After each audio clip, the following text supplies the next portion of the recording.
finally started playing Xenoblade Chronicles 3, and man, can I tell you, Monolith Soft is on a roll. But before we get into that, don't forget to like and subscribe. We're trying to hit 500 subscribers before the end of the month. We're so close. We're sitting at 451 subscribers. Just need 49 subscribers more. So definitely subscribe. That does help us out.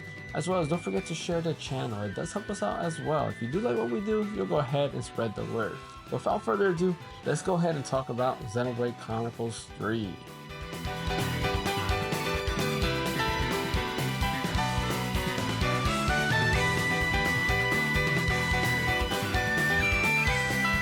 Xenoblade Chronicles 3 is the sequel to, of course, 1 and 2, unfortunately not X. They take place in the same universe.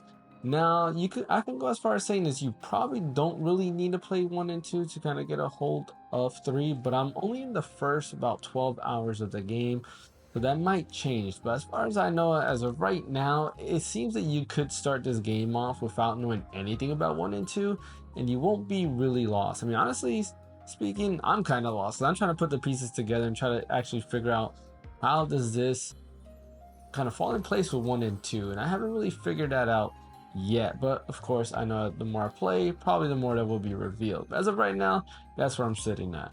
Now, the first thing I do want to point out is that graphically, the game is actually amazing. I've heard plenty of times people saying that it is pretty much a graphical powerhouse for, as far as Nintendo Switch goes, of course, but it is a graphical powerhouse for the Nintendo Switch. And of course, a lot of people compared, this versus Scarlet and Violet, and of course, Xenoblade Chronicles 3 looked a lot better. So now being able to have it and see it in action, can I tell you that they're not wrong? They're definitely not wrong at all. And honestly, I would say that's probably an understatement because Xenoblade Chronicles 3 looks so good, even on a 4K display. I was looking at it, and of course, putting into comparison the Switch's actual power, you can tell that it's actually keeping up.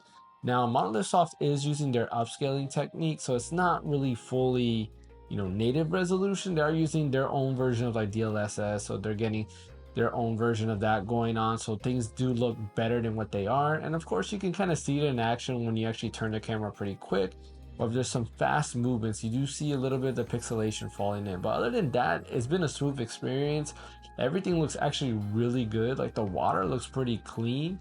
Typically water, especially when it comes to like DLSS or FSR, usually the water is always the first thing you can pick out. But as far as I can tell, water looks actually really good. Graphically, again, I think the character models look great. The art style definitely helps it a lot.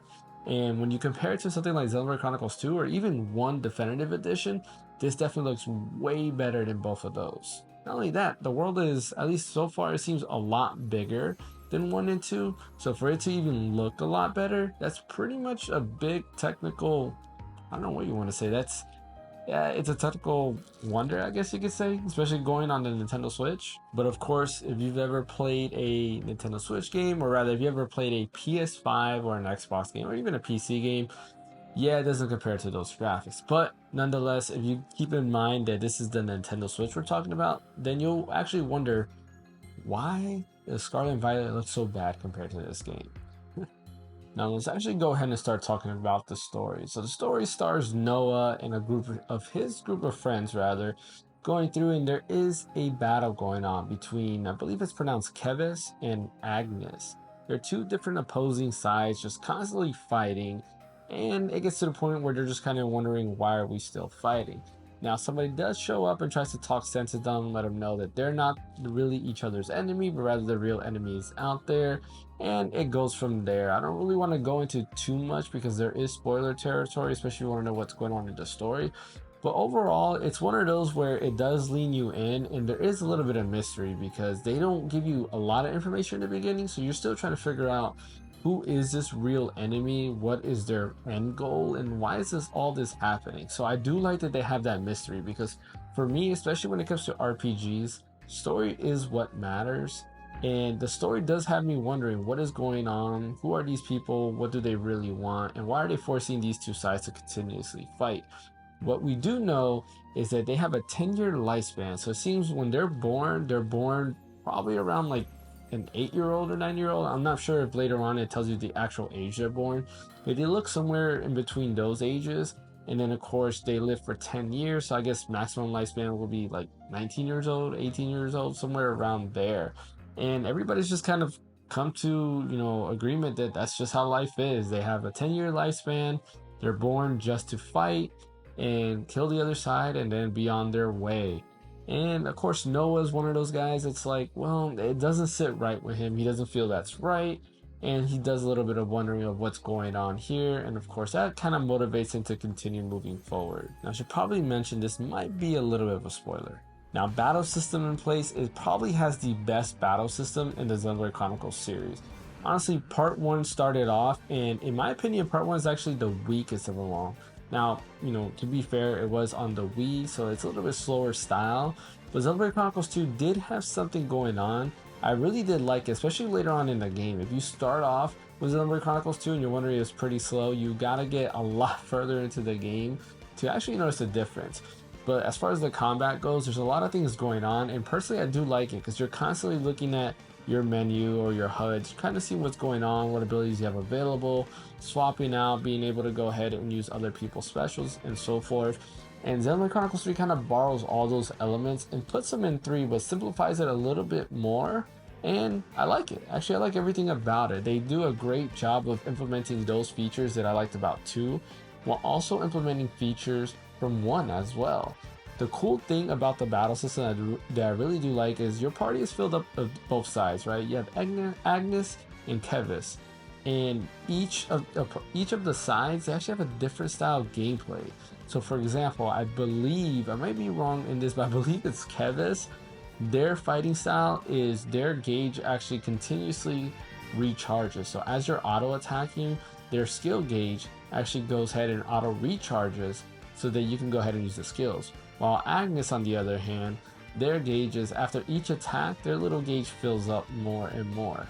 Now, what this means is actually they're borrowing from their respective games. See, Kevis is supposed to be the world of Xenoblade Chronicles 1, Agnes is supposed to be the world of Xenoblade Chronicles 2. So, Kevis is kind of played, or Kevis characters rather, are kind of played like Xenoblade Chronicles 1 characters, and Agnes characters are kind of played like Xenoblade Chronicles 2. And honestly, I think that's pretty awesome. I was mind blown when I got to that part of the tutorial. I was like, wow, they didn't only incorporate these two worlds and you have a lot of similarities, but even the combat is borrowing from each game and each world. Now that is an amazing way of including game mechanics into your story. Now, one of the biggest differences in this fighting system is the Ouroboros system. Man, I can't say that word. Basically, with the Ouroboros system is you kind of go ahead and transform into like this other being. And when you are this other being, you have different attacks, different movesets, and of course your attack has increased as well as your defense. So far, I had just received it, and I'm not really sure how I'm feeling about it. I mean, it probably gets better on as the game goes, because if it's anything like Xenoblade Chronicles 1 and 2, for you to see the full potential of the battle system and the new mechanics, typically you have to go to pretty much middle of the game to kind of get a full understanding of what can be done. So I'm still waiting to see how that goes, but it's kind of cool that you do transform. I do like the story implications of this, and there's still a lot going on. I'm wondering, what is this form and why do they have this form? I'm sure it'll be explained later on in the story. I can't wait to go ahead and dive further into the story because, again, like I was mentioning earlier, the story is amazing so far. Now, as far as like the open world goes and the environments, they do look really, really good. As I was mentioning earlier, when it came to the graphics, the open world environments look amazing. They definitely look a lot better than 1 and 2 for sure. Foliage, they have a lot of foliage going on.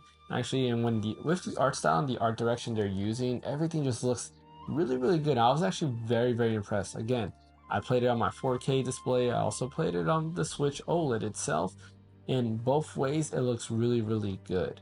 I'm very surprised and impressed on what they were able to do with that. And not only that, the monster details are actually very, very good. The details to the world itself is just pretty good. Draw distance is pretty good. Overall, the whole feel of this open world or open environments are amazing. You can see pretty far actually. You can look up and see different like towering things I'm not going to go into detail exactly what these towering things are. You'll figure it out on your own.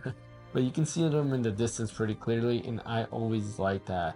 I believe the last game that really had something like that outside of Xenoblade Chronicles 1 being able to see the Mechanis is X. I want to say X, you can see pretty far, And I think that was pretty cool that they did this in Xenoblade Chronicles 3. Other than that, the open world environments are great. They're very, there's caves, there's water elements. You can actually dive underwater, which is pretty cool. A lot of collectibles to kind of pick up. The collectibles actually do things. You can craft gems and stuff like that. So there's a lot of things going on in the world. There's also campsites you can go to. These campsites act as different rest points where you can go ahead and clean your clothes. I don't know what that does yet. I just clean it after I get to every campfire, hoping it's something. I don't know if there's an actual gameplay mechanic to it. It seems to me that the clothes do get dirty over time, but I'm not too sure if I'm just seeing things. But that's what it looks like so far. Also at the campsite, you can go ahead and earn extra XP. So as you battle, there's these extra bonus experience points you do get.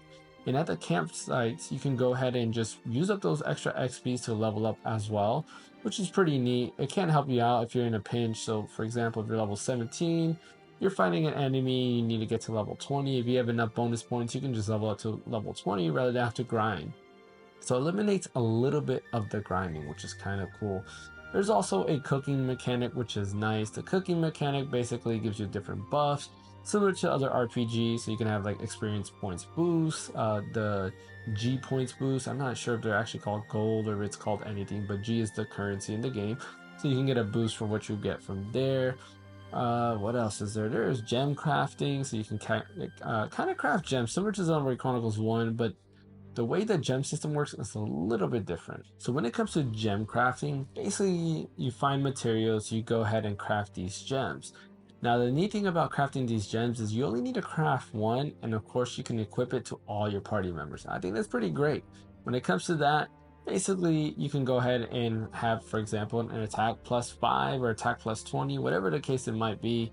You can have that and equip them to all your party members at once. You don't need to go ahead and craft 6 other gems. No, or 5 other gems rather. You can just craft one and you're good to go. Now, basically after that, what you do is each gem that happens, that it takes place and there's a more powerful version. So you have a level 2 version, a level 3 version, and so forth.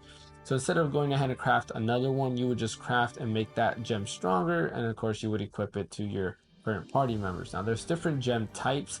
Each of them kind of goes with the class of each type. So you have basically sword, which is like an attacker. You have a defense, you have the healing, and then there's an extra side where it kind of gives you HP up and a bunch of other stats there.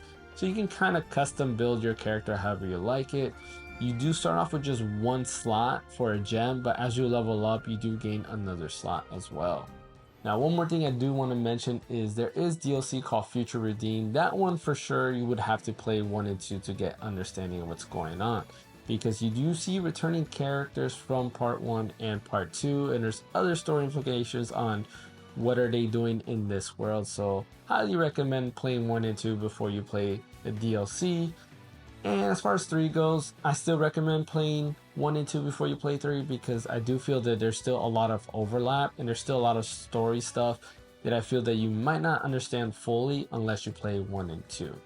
But yeah, that's a brief explanation of what's going on in Xenoblade Chronicles 3. As far as my thoughts, I think the game is amazing so far, and I can't wait to dive into it and play some more Xenoblade Chronicles 3. Honestly, I've been wanting to play it for the longest time, and the only reason I didn't pick it up at first was because I went and bought Triangle Strategy, and I was like, I'm not going to play both games at the same time. I do wish I kind of played Xenoblade Chronicles 3 first and then Triangle Strategy later, because I did eventually drop off of Triangle Strategy, which I do want to go back into. Because friend of the channel, The Geek Show, has been saying it's a really good game, so I do want to go back to it.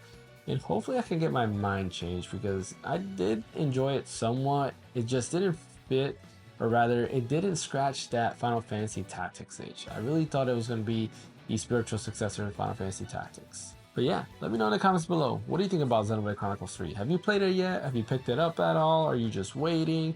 Or do you not care about Xenoblade Chronicles? If you don't, I highly recommend it, especially if you're into RPGs. Honestly, I do think that Monolith Soft and the Xenoblade Chronicles franchise is top tier.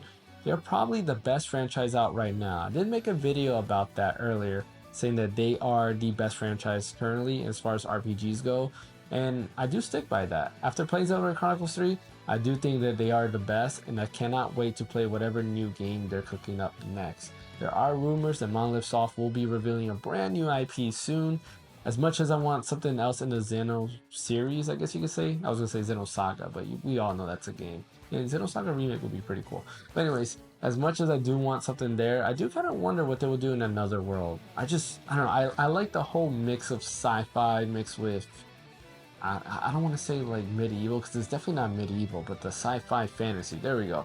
I do like the mix of sci-fi fantasy that Xenoblade Chronicles has done. I really do want them to revisit the Xenoblade Chronicles X universe because I really do enjoy that. It has a lot more similarities to Xenosaga, another game I haven't played, but I've always wanted to since forever. Remember seeing a couple episodes of the anime, and that's part of the reason why I wanted to play that. But anyways, let me know in the comments below what do you think about it. Thanks for watching. Don't forget to like and subscribe. Like I said, we're trying to hit 500 subscribers. We're so close. So definitely help us out there. My name is James. I'll check you out, or I'll see you guys next time.